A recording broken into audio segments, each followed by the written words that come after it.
Today is a special day. It is, the Sunday after Christmas is always a big day. And the whole message is really based around this one scripture, or rather, this scripture inspired the message today, which is the naming of Jesus.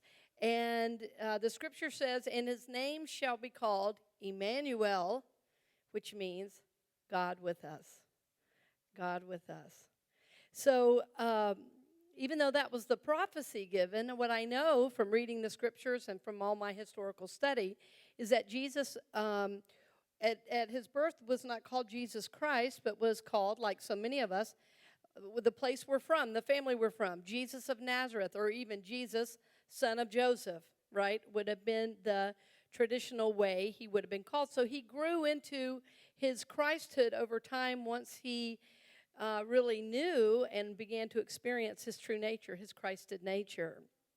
And that word, Emmanuel, is so funny because several years ago I was looking for a new person to cut my son's hair. I felt like he needed a hairstylist of his own because he was growing up, not go to mama's, girly hairstylist. But anyway, I thought maybe he'd want a barber shop or whatever guys do. I don't know. But so I asked the woman cutting my hair, "Hey, do you have anybody for my son, or who would you recommend?" She said, "Oh, go to this guy over here." And I said, "Well, what's his name?" And she said, "His name is Emmanuel."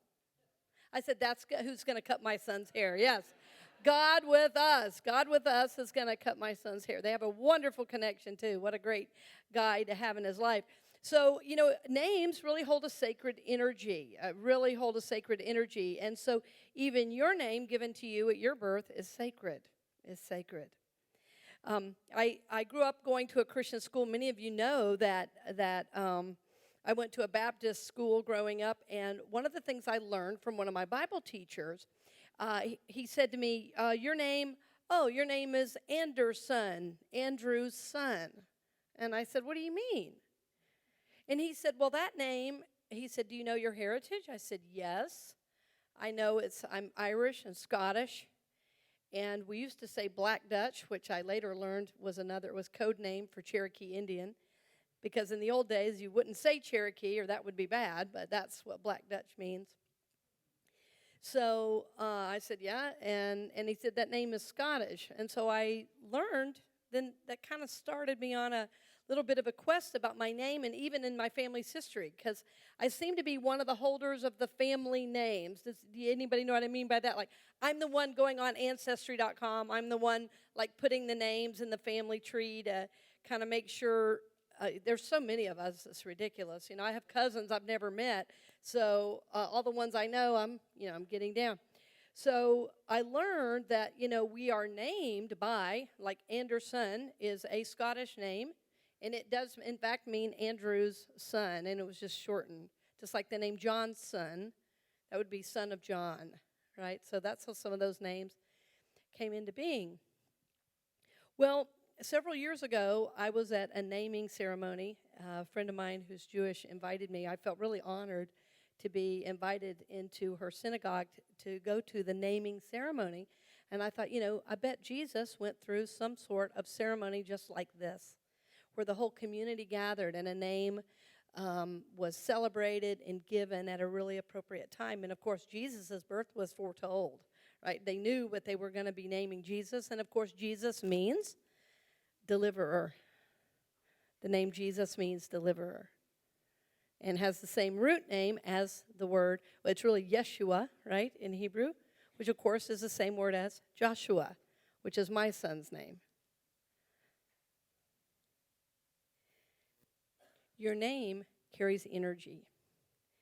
In my family, when I was doing research, what I noticed, all of my family members are named after somebody else.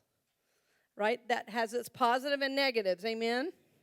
Right? Because that energy then from those family members is carried through.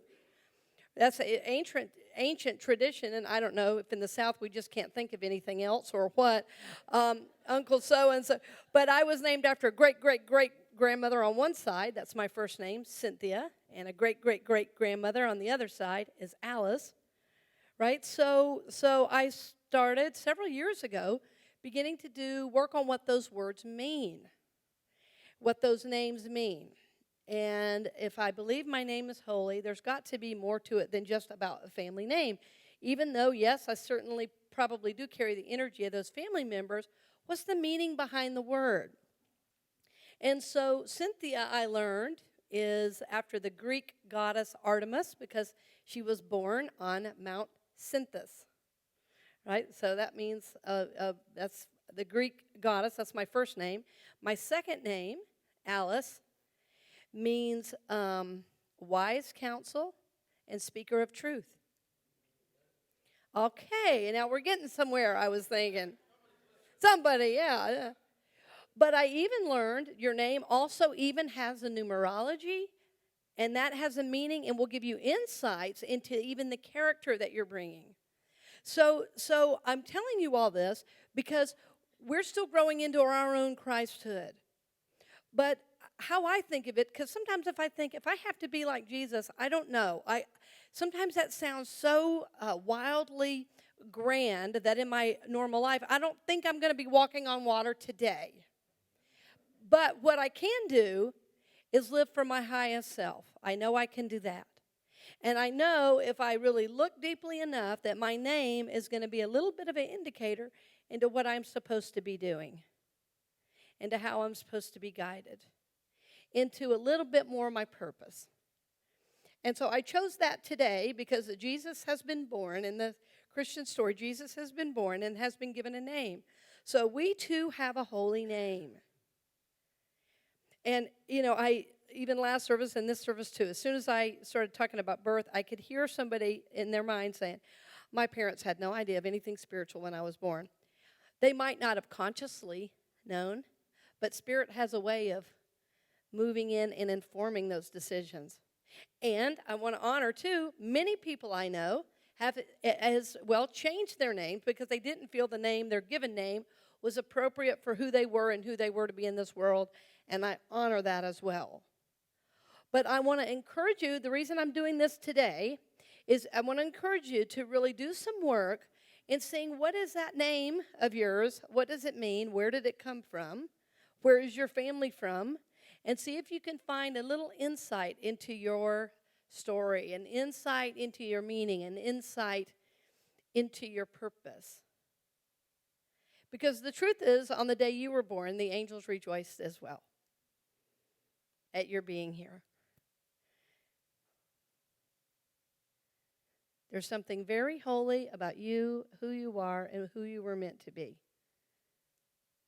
So God was active then in your life and in your soul and even in your naming, and God is active right here, right now as well. This time of year is a really holy time. We've come through the Christmas celebration, and the New Year it almost feels like to me the New Year's meeting us. We all want the New Year so quick. Can I have an amen?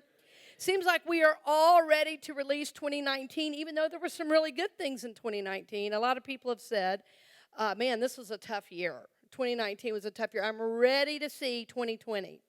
And every time I think 2020, all I can think of is clarity of vision, right? We want to have 2020 vision this year.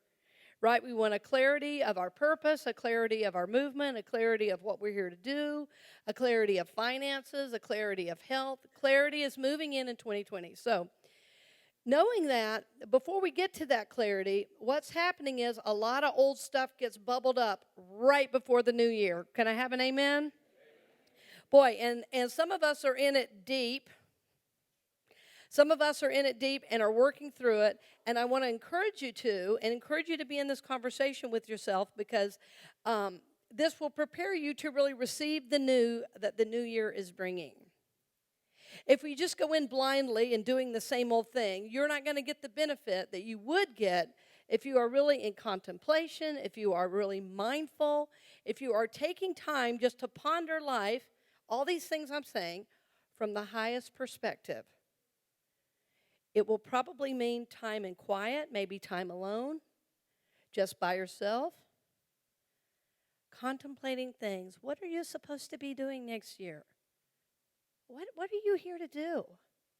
It doesn't matter if you're working or retired, young or old. It doesn't matter. It doesn't matter if you're a millionaire or homeless. It doesn't matter. There's something for you to do in 2020. Don't you want to be doing that? So we have to move into this newness consciously, which means all the stuff that bubbles up, we want to look at it and we say, I'm going to call this good because this is bringing me into my next soul's evolution. I'm going to call good whatever's coming forward for me right now because I'm growing my soul. Right? So we want to be mindful. We want to be conscious. We want to be contemplating life from the highest perspective. Who am I here now? Who am I here to be? And not listen to family messages, society messages, our own internal messages about what we think that is. Amen? Say to the person next to you, listen close. Don't listen to nobody but God. Say that. And you know who I mean. You know what I mean. You know what I mean. That's from your soul. From your soul. From your soul. Because society is going to tell you something. Probably your growing up is going to tell you something. And probably none of it's right. I got a on that one.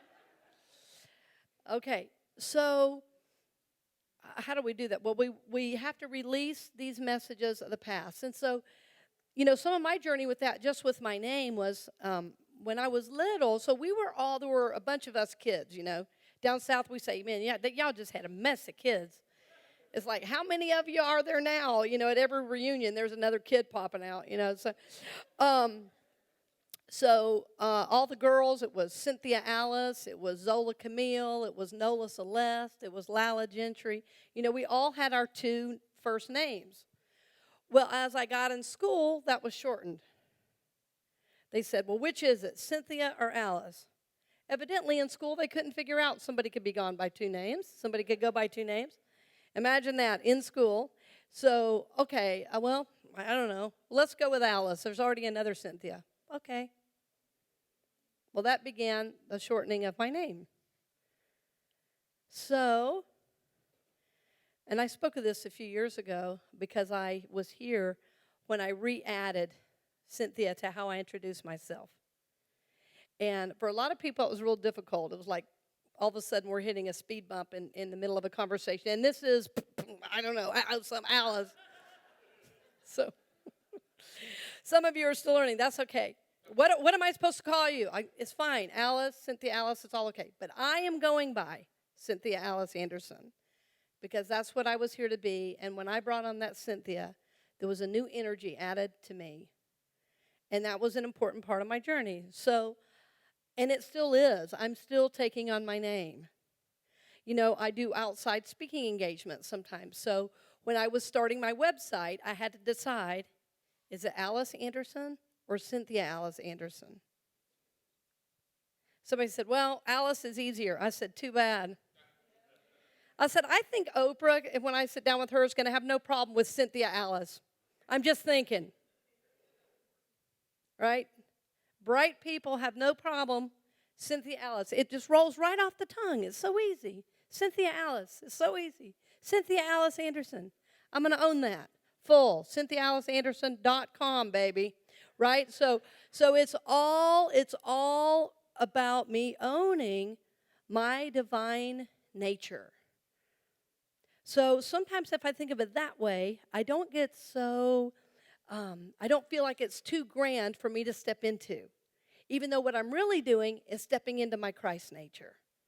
Right? By just owning being the best me I can possibly be. Yeah. So if I think about just stepping into my divine self, my divine purpose, that makes it more doable for me. I think, okay, yes, I can do that. So if my name comes from a goddess and it's about speaking truth, it's about being truth and a wise counselor, well, it's time to be that. Speaking my truth, owning my name. So now, I spoke to someone after this last service who had just had a miraculous physical healing. And her healing was from really stating the name Jesus Christ, which I've talked about last service. I said last service, if you get in trouble, that's the name you utter. No, there's no stronger name. And she was told all these things. She had The doctors told her she had 2 months to live. She had a blood clot. She was not supposed to move. She was on all these machines. Everybody told her, prepare to die, everything. And she said, I prayed right then and there. Jesus Christ moved through me now. I mean, she just claimed her healing. And a team of doctors came in twice to retest her, not believing that somehow, when days before, there are all these problems, this big blood clot, everything is fine, blood is flowing, everything's good, veins in good shape. They'd never seen anything like it. And what she did was claim the power of Jesus Christ to heal her body, her life. Jesus Christ, Jesus Christ, Jesus Christ. Let's say that together. Jesus Christ, Jesus Christ, Jesus Christ. So I want to encourage you this holiday season to take time around your naming. Take time around your naming. Take time to do some investigation about who are you here to be? What are you here to bring in 2020? And how is your name, your sacred name, how is that informing your work and your process? Moving into 2020 vision for this next year. What are you here to do? What are you here to bring? Who are you here to be?